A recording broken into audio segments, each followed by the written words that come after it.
Hujambo mtazamaji, hii ni darubini ya Channel 1 siku ya pili baada ya shule kuanza kufunguliwa tena kwa awamu.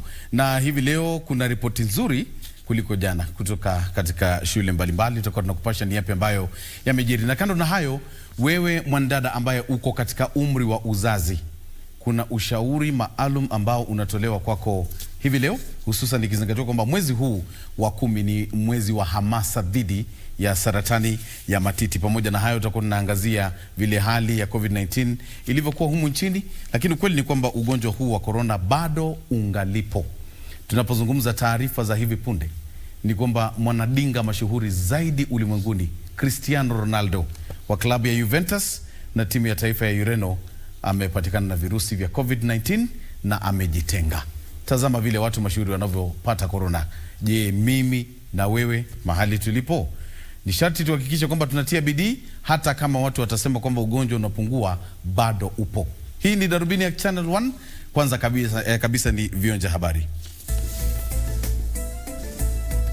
Wizara ya Afya yaonya kwamba nchi hii huenda ikalazimika kuchukua hatua kali zaidi iwapo hali inayojiri ya ongezeko la visa vya maambukizi ya virusi vya corona itaendelea. Kwingineko, Wizara ya Afya yawahimiza wanawake wa umri wa uzazi kufanyiwa uchunguzi wa matiti ili kubaini mapema saratani ya matiti. Na idadi ya wanafunzi wa gredi ya 4, darasa la 8 na kidato cha 4 wanaorejea shuleni yaendelea kuongezeka katika siku ya pili ya ufunguzi wa shule kwa awamu.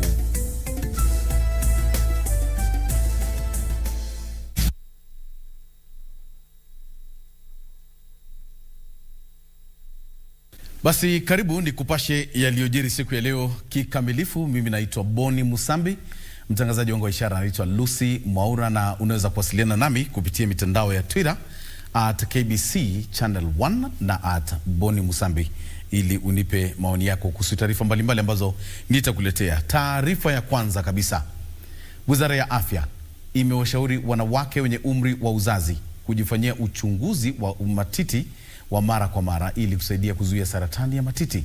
Kulingana na wataalamu wa afya, ni asilimia 25 ya wanawake wenye umri wa zaidi ya miaka 15 hujifanyia uchunguzi huo, hali inayosababisha kuwepo kwa visa vingi vya saratani hiyo ambavyo havijagunduliwa mapema. Ni hafla ya kuzinduliwa kwa mwezi wa uhamasisho kuhusu saratani ya matiti katika hospitali kuu ya Kenyatta. Ni hafla iliyokumbwa na lalama kutoka kwa wanaougua saratani hiyo, ambao walielezea kuhusu gharama ya juu pamoja na unyanyapaa. Let us embrace our people. The moment I felt sick, I had lost hope. But at least I had people who embraced me. The most painful death that cancer patients are feeling is death without love. When people abandon you and leave you, and you are just segregated, you are by yourself, there's no hope and there's no will to live. Na wale wanasema kansa ni ya wamama, mugeuze, inaweza kamata hata wewe. Kwa hivyo mimi ni mmoja ya patients wa wale wanaendelea kutibiwa hapa. Wagonjwa hao wa saratani walitoa wito wa msaada ili kuwawezesha kukabiliana na ugonjwa huo. As breast cancer patients, once we have our breast removed, part of us is empty. For our self-esteem, we need something. We need breast prostheses and bras. Those things are out of reach for most of the cancer survivors. Like for instance, I was telling the doctor here, what I've stuffed inside here, it's something else. And the bra is something else. Naomba wase, hata nyinyi vijana, jitokezeni. Ukikusikia uko na hiyo kakitu, kuja ona daktari. Alafu atakwambia the next step ile mtachukua mkiwa pamoja. Washikadau walitoa wito kwa wanaume na wanawake kutilia maanani uchunguzi huo, wakisema ni njia pekee ya kuangamiza saratani hiyo. As we are all aware, prevention is better than cure. And therefore, embracing screening and wellness checks at an individual level is what will make the difference in the fight against cancer and other non-communicable diseases in general. Kulingana na takwimu za hivi punde kutoka kwa Wizara ya Afya, zaidi ya visa vipya 6900 vya ugonjwa huo vinarekodiwa kila mwaka nchini, huku wanawake 7 wakiaga dunia kutokana na ugonjwa huo kila siku. Shirika la Afya Duniani linasema visa milioni 100.38 hurekodiwa, huku watu 1458 wakifariki kutokana na ugonjwa huo kila mwaka. In the age of today, the burden of non-communicable diseases such as cancer, diabetes, cardiovascular diseases, chronic respiratory conditions, etc. is on the rise. Add to that emerging epidemics and pandemics, and we find ourselves at crossroads of a triple disease burden. Wataalamu wa afya wamesema kuzuka kwa janga la COVID-19 kumeathiri huduma za matibabu kwa wanaougua saratani. Hafla ya mahamasisho ya mwezi wa uhamasisho kuhusu saratani ya matiti huadhimishwa katika mataifa mbalimbali kila mwezi Oktoba ili kusaidia kuimarisha vita dhidi ya ugonjwa huo. Huku Wizara ya Afya ikionya kwamba maambukizi ya ugonjwa wa COVID-19 huenda yakaongezeka hapa nchini, kwani Wakenya wanasemekana kutofuata kanuni ambazo zimetolewa za kuzuia maambukizi zaidi. Wakenya ambao wanaugua magonjwa ambayo si ya kuambukiza wanahofu, kwani matibabu ya magonjwa hayo ni gharama mno. Purity Museo, Darubini, Nairobi. Mtazamaji, leo ni Jumanne na Jumanne ijayo itakuwa ni sikukuu ya mashujaa kama tunavyotarajia. Sasa ni wageni 3,000 pekee watakaoruhusiwa katika uwanja wa Gusii katika kaunti ya Kisii kwa sherehe za kitaifa za siku ya mashujaa Jumanne wiki ijayo, kama ilivyokueleza katibu mwandamizi katika Wizara ya Usalama wa Kitaifa Karanja Kibichu, ambaye alikagua uwanja huo kunradhi, alisema kanuni zote za kuzuia maambukizi ya COVID-19 zitazingatiwa ili kudhibiti maambukizi ya ugonjwa huo. Huku hafla hiyo ikipangwa kuandaliwa katika uwanja wa Gusii, wakazi wa kaunti ya Kisii na viunga vyake pia wataweza kufuatilia hafla hiyo kutoka uwanja wa Kisii Golf Club na uwanja wa shule ya msingi ya Kisii Mtawalia. Sherehe hizo pia zitapeperushwa moja kwa moja kwenye redio na runinga. Sisi kama KBC tutakuwa ange kabisa kuletea. Kaunti ya Kisii imepatiwa fursa nyingine ya kuwa mwenyeji wa hafla ya kitaifa baada ya sherehe za siku kuu ya Madaraka kufutiliwa mbali kutokana na tamko la virusi vya corona. Display of the kids and scouts, police. We may miss a bit of that as we observe the protocol, but we'll ensure that we give the celebrations here the dignity that Mashujaa Day and the Mashujaas of this country deserve. And therefore, for this year, we'll have a number of venues. We'll have those people who will be in the stadium, and we'll have others who will sit in specified spaces around the Kisii town.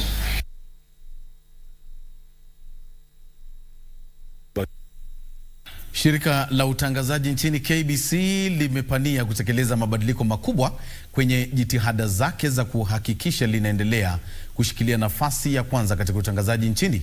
Mkurugenzi mkuu wa shirika hili Daktari Naim Bilal, huku akizuru kituo cha kupeperushia habari kwa Kisumu, amesema shirika la KBC limewekeza katika vifaa vya kisasa ili kuhakikisha linapeperusha vipindi vyenye ubora wa hali ya juu. Inafaa mengi yale upande wa technical nawaambia, wana MD atawaambia.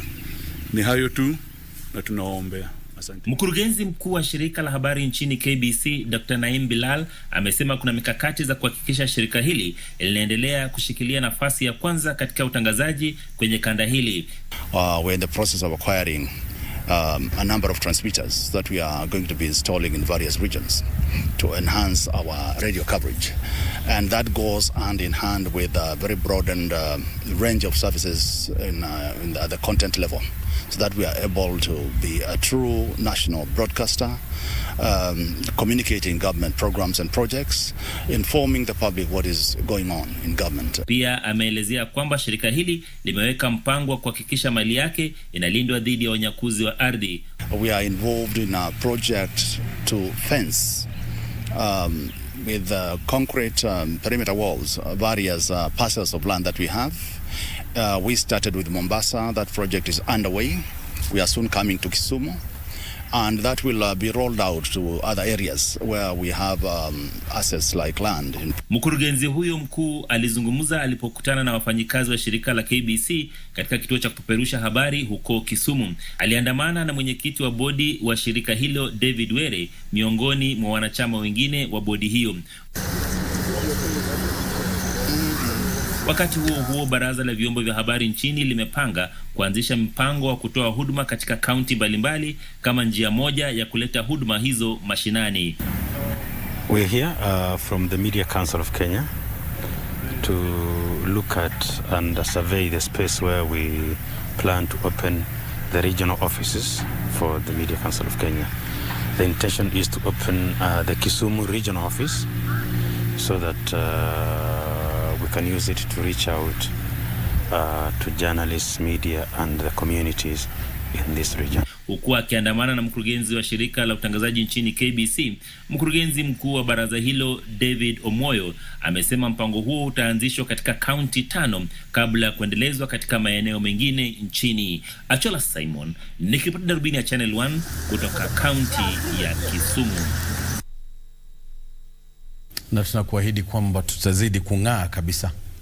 Wizara ya Afya imetoa tahadhari kuwa nchi hii huenda ikalazimika kurejesha mikakati mikali iwapo ongezeko la maambukizi ya virusi vya corona linaloshuhudiwa katika nchi hii kwa sasa litaendelea. Tahadhari hiyo imejiri huku nchi hii kinakili visa 318 vipya vya maambukizi katika muda wa saa 24 zilizopita, siku moja tu baada ya shule kufunguliwa upya. Katibu mwandamizi katika Wizara ya Afya Daktari Rashid Aman ametahadharisha kuwa Kenya inakabiliwa na hatari ya kushuhudia awamu ya pili ya maambukizi ya virusi vya corona na kuhimiza kuzingatiwa kikamilifu kwa kanuni za kukabiliana na janga hilo. Hali ya kuongezeka kwa visa vya maambukizi ya virusi vya corona sasa inaofisha Wizara ya Afya. Wizara ya Afya imetoa tahadhari kuwa taifa hili linakaribia kukumbwa na awamu ya pili ya maambukizi. Siku hii ambapo visa vipya 318 vimethibitishwa kutokana na sampuli 2592 zilizopimwa, sawia na kiwango cha 12% ya maambukizi. Katibu mwandamizi wa wizara hiyo Dr. Rashid Aman amesema visa hivyo vinaofisha sasa ambapo shule zimefunguliwa upya. It is a likelihood that it can happen. A second wave is a real likelihood for us. I think the data as we have seen coming in, and we need to watch it very carefully over the next few days and weeks, is that we are beginning to see another steady climb following the relaxation. Kwa mbinu ya kuhakikisha kuwa wanafunzi wako salama, Dr. Aman amesema wizara hiyo huenda itatekeleza shughuli ya upimaji wa ugonjwa huo katika taasisi za elimu. If a child turns positive in a school or a child has symptoms of COVID-19, what happens? I think the protocols are very clear in terms of symptoms. If a person is symptomatic and the symptoms have been defined, you know, the cough, the fever, the shortness of breath and so on, then by now I think almost everybody knows those key symptoms, and there are procedures then of channeling that individual or child to a healthcare facility to be able to determine whether those symptoms are actually due to COVID-19 or something else. So a test would be done. If it's a public facility, a test would be done. Of course, we have the rapid response teams. Aman amesema wizara hiyo haitakosa kuweka mikakati maksusi iwapo visa vya maambukizi vitaendelea kuongezeka. Today, our positivity rate was 12 point something. These positivity rates may fluctuate over time, but when we look at the 7-day moving average, and we begin to see that we are moving above the 5% positivity rate, it's a danger sign that we are moving in the wrong direction. And to avoid moving in that wrong direction, we need to be able to strictly adhere to these measures. Katika kipindi sawia wagonjwa 10 wamefariki kutokana na ugonjwa wa COVID-19 na kufikisha 787 jumla ya watu waliofariki kutokana na ugonjwa huo hapa nchini. Kati ya visa hivyo vipya 215 ni wa kiume na 103 ni wa kike. Timothy Kipnusu, darubini ya Channel 1. Aliyekuwa waziri wa kilimo Mwangi Kiunjuri ameishtumu serikali kwa kukosa kuwapa usalama wa kutosha wakazi wa kaunti ya Laikipia, akidai kwamba wezi wa mifugo wanawahangaisha sana. Kiunjuri amedai kwamba watu wengi wamepoteza maisha kutokana na uvamizi na ujambazi uliokita mizizi pale, ambapo mwathiriwa wa hivi majuzi ni mwanaume aliyeuawa huko Muramati katika eneo bunge la Laikipia Kaskazini hapo jana, na hakuna yeyote aliyekamatwa kufikia sasa. Kiongozi huyo wa chama cha Service alidai kwamba ni kosa kubwa kwa serikali kuwapokonya silaha maafisa wa polisi wa akiba kabla ya kuimarisha usalama katika kaunti hiyo. Viongozi wa kaunti ya Laikipia sasa wanataka maafisa wa polisi wa akiba warejeshwe baada ya vifo zaidi vilivyosababishwa na wezi wa mifugo kuripotiwa. Wakiongozwa na aliyekuwa waziri Mwangi Kiunjuri, walisema kuwa watu 10 wameuawa na majambazi waliokuwa na silaha katika muda wa chini ya mwezi mmoja. Kama serikali kweli inatushughulikia hapa Mugogodo West for the last 8 months, February, March, April, May, June, July, August, September, October, Mugogodo West kumekufa watu 8. Mugogodo East kumekufa watu 2. Wakiongea wakati wa mazishi ya marehemu Dirango Kamande aliyekuwa na umri wa miaka 41 aliyeuawa nyumbani kwake huko Muramati, viongozi hao walishtumu kitendo hicho na kutoa wito kwa serikali kuingilia kati. Mashamba ambayo imetuzingira, ng'ombe zikiibiwa umande zinapitia kwa hii machamba, zikiibiwa Muramati zinapitia machamba ambayo iko na watu ambao wamesimamia mpaka kwa rango. Ng'ombe unakuta nyao zake zimepitia kwa rango ambalo liko na mlinzi, na hakuna jambo ambalo serikali inafanya. Mbunge wa Laikipia Kaskazini Sara Lekorere alisema kuwa kuondolewa kwa maafisa wa polisi wa akiba kumewaacha wakazi katika hatari ya kushambuliwa na wezi wa mifugo ambao wanatekeleza maovu yao kwenye eneo hilo. Nimepeleka mswada bungeni, nimepeleka petition bungeni kuitisha turudishiwe bunduki za NPR. Kwa sababu tukirudishiwa bunduki za NPR, tunajua vijana wetu tapambana na hawa pumbavu. Sasa wanaitaka serikali itoe silaha zote zilizomilikiwa kinyume cha sheria katika kaunti hiyo. Nikiripotia Darubini, mimi ni Bentroy Njue. Mtazamaji, inasemekana kwamba utamaduni hufafanua asili ya watu. Kuna msemo kuwa yeyote anayepingana na mila ya jamii anakabiliwa na ghadhabu za walezi wake. Sasa leo siku tunaangazia Lukunono, jamii katika kaunti ya Samburu inayojulikana kwa uhodari wake katika uhunzi. Wanasemekana kulaani wakazi wa eneo la Baragoi mwanzoni mwa karne ya 20 baada ya kuanguka. Baadhi ya wazee wa jamii hiyo sasa wanasema laana inadhihirika kutokana na utovu wa usalama unaoshuhudiwa huko Baragoi. Tazama makala haya.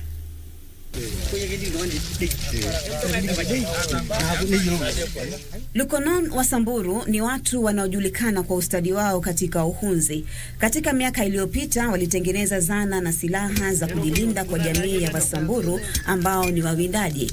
Walakini kwa miongo kadhaa sasa wanadai kutengwa na hukumbwa na unyanyapaa kutokana na idadi yao ndogo. Sababu ya kulaaniwa Baragoi ni kwa sababu walikuwa wananyanyasa hii kundi ya naitwa Lukunono. Walikuwa wananyanyasa hawa, wakienda kukula mbuzi yao, wanakuja wanachukua hizo nyama zote, wanachapa hawa kama watoto kwa sababu hao ni wachache.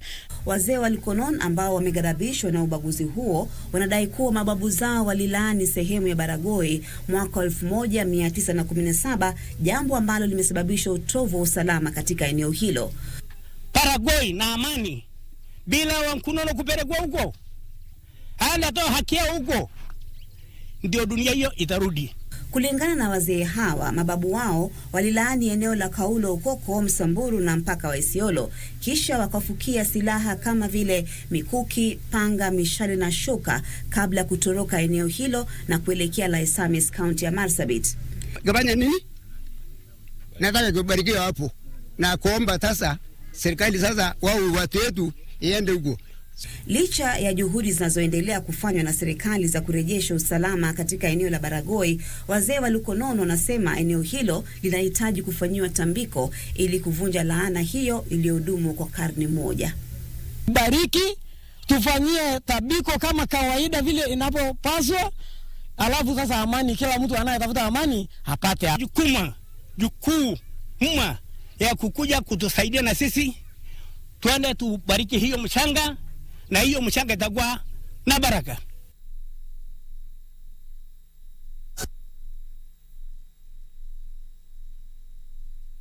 Asante Marie Yambo kwa makala haya. Sasa ni wakati wa pumziko fupi, kisha nirejee na taarifa zaidi. Alafu leo katika utafiti, kuna taifa moja ambalo limeshtumiwa sana kote ulimwenguni kwa sababu ya mahari ghali. Mahari, ukitaka kuoa mrembo inabidi ulipe pesa nyingi ajabu. Utakuwa unasikia ni taifa gani na ni pesa ngapi baadaye.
Tonight on KBC Channel 1. Please help me! Help me, I beg you, please, he's trying to kill me! Help me! Can't believe that you've become so cold, Fabiola. This is the way I am. Really? Ever since you ruined my life, this is who I am. It's strange that she screamed at Francisco, given that he's the only one she's always been at ease with. Oh, I'm very worried, dear friend. But sometimes I feel like that you don't love me as much as I love you. Why would you say that to me? All of the women seem to have gone across the street. But why is that happening? Because they all really like Ramon. In love with Ramon.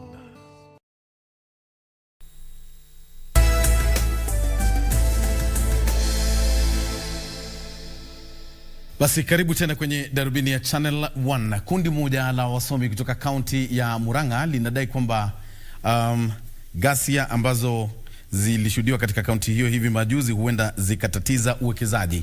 Walisema kuwa wawekezaji kwa kawaida huanzisha biashara kwenye maeneo yenye amani, wakisema kuwa tofauti za kisiasa katika kaunti hiyo huenda zikawazuia kuwekeza katika eneo hilo. Wakiongozwa na mwenyekiti wao Joe Kibe, wasomi hao walishtumu ghasia za hivi majuzi zilizoshuhudiwa mjini Kenol na katika eneo la Nyakahura kwenye kaunti ndogo ya Kangema. Kibe alisema kuwa rabsha zinazohusishwa na siasa zinaiharibia kaunti hiyo sifa, na hali hiyo huenda ikawazuia wawekezaji kuanzisha biashara katika kaunti hiyo.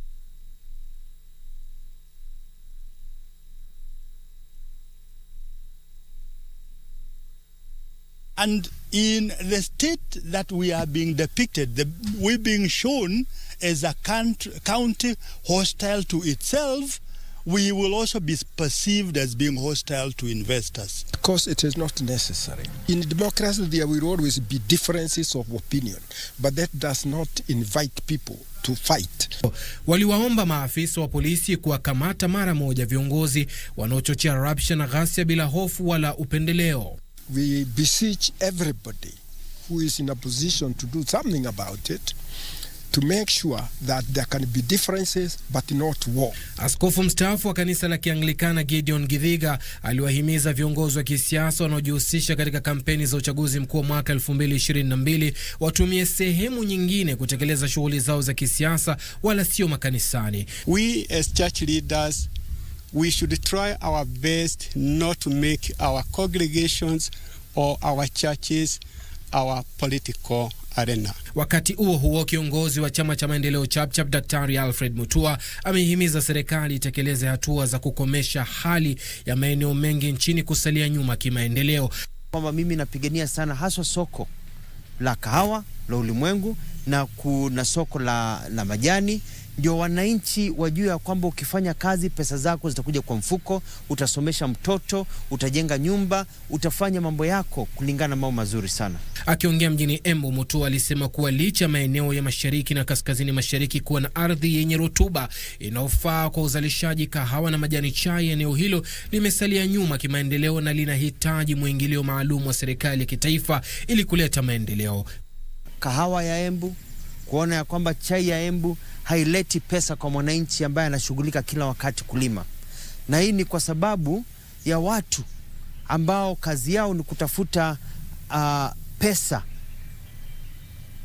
zikuje kwa mifuko yao, zisiende directly kwa wakulima. Kwingineko katika kaunti ya Migori, baadhi ya vijana wamekosoa mpango wa maridhiano wakisema haulengi kuimarisha maisha yao ila ya watu wachache. That handshake we've not benefited in any criteria as the young people. Sulemanieri, Darubini ya Channel 1.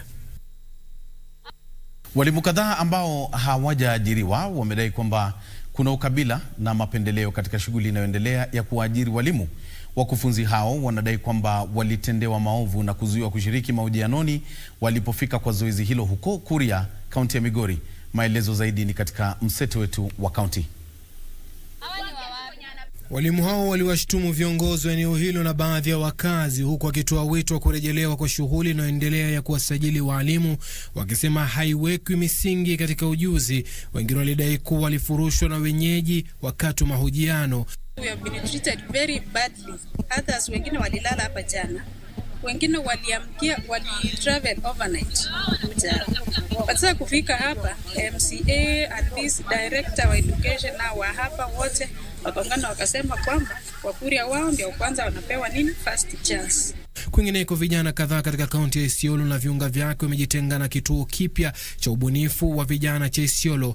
Vijana hao wanadai kuwa hawakushauriwa kabla ya kuanzishwa na kutekelezwa kwa shughuli katika kituo hicho, wakisema hali hiyo ni kinaya, kwani kituo hicho kinakusudiwa kuwanufaisha. So saa hii sisi vijana ya bodaboda ambaye ni youth ya Isiolo wazaliwa hapa, majority leader, hatujahusishwa. Hiyo kwanza tutaka isikike. I'm sure, 100% sure. Hata kama hiyo youth center imefunguliwa, si vijana wa Isiolo watakuwa beneficiaries? Hao ni vijana wa nje watakuwa beneficiaries, na kuna masamaki wakubwa wenye labda saizi washanunua magari na jina yetu. Kwa nini vijana waumie? Tutaumia mpaka lini? Wakati huo wafanyakazi 5 katika kampuni ya ujenzi katika mji wa Narok waliponia chupu baada ya mtaro wa maji taka uliokuwa wakishughulikia kuporomoka. Kundi la waokoaji ililazimika kuchimba mfereji mpya ili kuwaokoa 5 hao katika hatari iliyowakodolea macho. Hii mtaro ilikuwa inachimbwa vile inaenda ikiteremka chini. Kama kungekuwa na mtu mwenye anaangalia maneno ya maisha ya wale wafanyikazi, hiyo mchanga vile unateremka wangekuwa wanaenda wakisupport.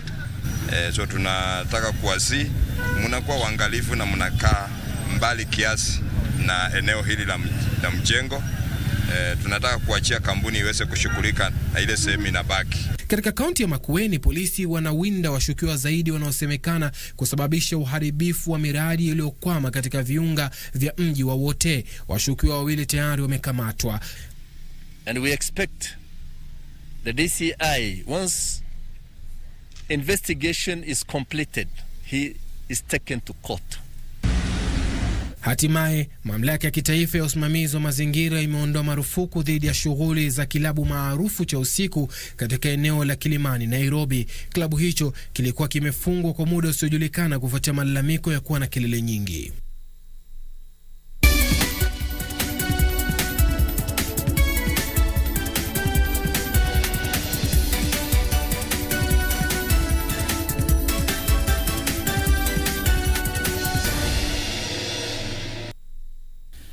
Katika biashara sasa, mtazamaji, ni kwamba sekta ya kibinafsi imeelezea wasiwasi wake kutokana na hatua ya Wizara ya Afya ya kuendelea kuomba mikopo, ikisema hatua hiyo inaathiri sekta hiyo. Shirika la biashara na viwanda limesema baadhi ya benki zinapendekeza kufanya biashara na serikali ili kupata faida zaidi, na dhana kwamba hakuna uwezekano wa kupata hasara. Haya na mengine ni katika mkusanyiko wetu wa taarifa za biashara. Shirika la biashara na viwanda limesema tangu kisa cha kwanza cha maambukizi ya ugonjwa wa COVID-19 kuripotiwa humu nchini, kumekuwa na tofauti kubwa ya kifedha kwenye sekta ya kibinafsi, huku baadhi ya biashara zikipunguzwa huku nyingine zikifungwa kutokana na ukosefu wa mapato. Sometimes our members are looking for hard cash. Sometimes they're looking for products, they're looking for asset financing, they're looking for LCs, they're looking for depending on the products that they have, and whereby they can also get lines and credit facilities. Benki ya Equity imesema 70% ya mikopo ya takriban shilingi bilioni 92 inadaiwa wenye biashara ndogo ndogo na za kadri. Benki hiyo ilitenga mkopo wa shilingi bilioni 200 kusaidia kuimarisha sekta hiyo. The lack of credit to the businessman and the businesswoman has been a real challenge, and we are here to pronounce that we are open for business. Kwingineko, Rais Uhuru Kenyatta amemteua Immaculate Kasait kuwa kamishna wa takwimu, na uteuzi huo unasubiri kuidhinishwa na bunge. Kasait, ambaye kwa wakati mmoja alihudumu kama mkurugenzi katika tume huru ya uchaguzi na mipaka nchini, alichaguliwa kutoka orodha ya wawaniaji 10 wa wadhifa huo kwenye shughuli iliyofanyika mwezi Septemba. Hii inajiri baada ya tume ya kuwaajiri wafanyikazi wa umma kutoa tangazo kwa Wakenya kuwasilisha maombi yao ya kuhudumu kwenye nafasi hiyo baada ya shughuli hiyo ya hapo awali kufutiliwa mbali na mahakama kwa kutozingatia sheria. Tangazo hilo lilitolewa na spika wa bunge la kitaifa kama ujumbe kutoka kwa rais. Uteuzi huo utakadiriwa na kamati ya bunge kuhusu habari katika kipindi cha siku 21 zijazo. Hatimaye, hoteli katika eneo la Watamu imeanza kufanya ukarabati kwa matayarisho ya kuwapokea watalii mwezi Disemba. Wawekezaji wameelezea matumaini yao kwamba licha ya masharti ya kuzuia kuenea kwa ugonjwa wa COVID-19, sekta ya utalii itaimarika kufikia mwishoni mwa mwaka huu. We'll increase, we have a better quality, we arrive at the clients 4 star, 5 star. Why not? So this hotel is one that I concentrate the maximum of my investment to requalify. Watalii wa kimataifa ndio wateja wa hoteli hizo, lakini sasa pia watalii wa humu nchini watatiliwa maanani ili kuimarisha sekta hiyo. Kufikia mwezi Juni mwaka 2020, sekta ya utalii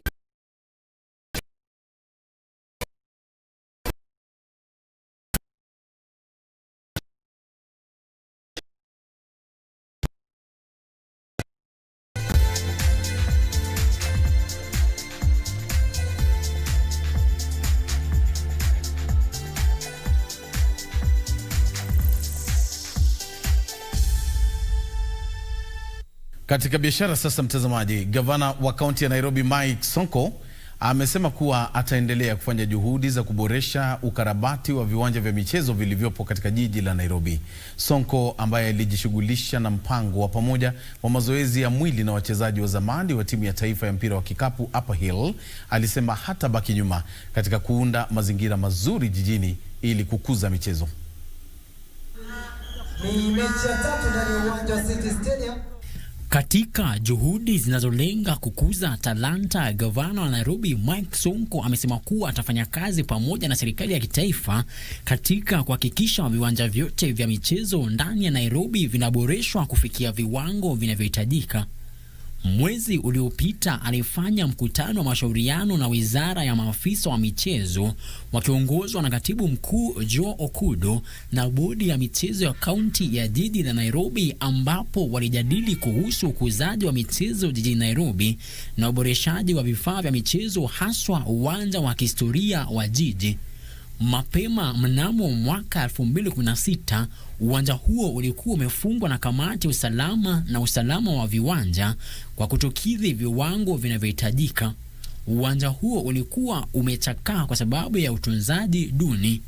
Kaunti ya Nairobi ilikuwa imefanya ukarabati wa takriban 65% ya awamu ya kwanza, ambayo ni pamoja na kupiga grasta na upakaji wa matuta ya kukaa, ujenzi wa vitalu viwili, ukarabati wa chumba cha kupumzika cha VIP na vyumba vya usafi na jikoni. Frederick Muki, Darubini Michezo. Taarifa za spoti na wala si za biashara hapo. Tukisonga mbele ni kwamba shirikisho la riadha duniani limetambua na kuidhinisha rekodi za Mkenya Perez Jepchirchir na Sifan Hassan walizoandikisha duniani hivi karibuni, huku wanariadha hawa wawili wakitarajiwa kukinzana Jumamosi hii kwenye mashindano ya nusu marathoni duniani jijini Gdynia, Poland. Rekodi ya Jepchirchir ya saa 1 dakika 5 sekunde 34 aliyoandikisha kwenye mbio za nusu marathoni za dunia kwa wanawake pekee sasa ni rasmi. Aliandikisha rekodi hiyo jijini Prague tarehe 5 mwezi uliopita kwenye mbio za kilomita 21. Mkenya huyo mwenye umri wa miaka 26 ambaye alishinda taji ya mbio za nusu marathoni mwaka 2016 alikuwa amekimbia umbali wa kilomita 5 za kwanza kwa muda wa dakika 15 sekunde 20.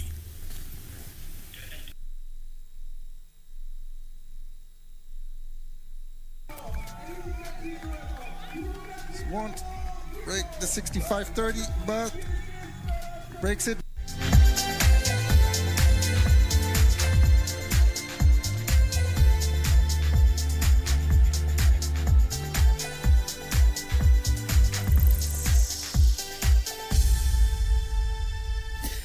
Hapa Kenya wakati wa kujipanga kuoa, mtazamaji, huwa mara nyingi lazima tulipe mahari. Sisi wanaume tumezoea ng'ombe hivi, wengine mbuzi, wengine hela kidogo tu, si nyingi. Lakini sasa utafiti ambao nimefanya leo kwa mujibu wa shirika la habari la BBC, utafiti ambao umewekwa mitandaoni, ni kwamba kule Uchina kumekuwa na kelele nyingi sana ambazo zinaendelea kwa sababu ya gharama ya juu ya mahari. Kwa mfano, inadaiwa kwamba ukitaka kuoa mwanadada kule Uchina unalipa kitita cha shilingi za Kenya milioni 3.3, 3.3 million, ndio uruhusiwe kuwa na sherehe kama hii. Ingawa shirika hilo la BBC linasema kwamba ni taarifa ambazo bado hazijathibitishwa, lakini kama ni kweli basi ni maajabu kama kuoa kule Uchina kupewa ruhusa ya rurashio kama hii. Inabidi ulipe hela hizo. Maajabu hayo. Huku kwetu nkuzuri. Mbuzi wangapi? 48 hivi. Ng'ombe 5. Mashari ya mpiga picha wetu atakuwa amepata pamoja na mwelekezi wetu ambaye ni Amos. Natumai kwamba umefurahia basi darubini ya Channel 1 kwa leo. Tutakutana wakati mwingine. Naitwa Bonny Musambi, mtangazaji wa ishara. Anaitwa Lucy Mwaura, na sasa nakuacha mikononi mwa Marie Yambo wa kuletea utabiri wa hali ya hewa.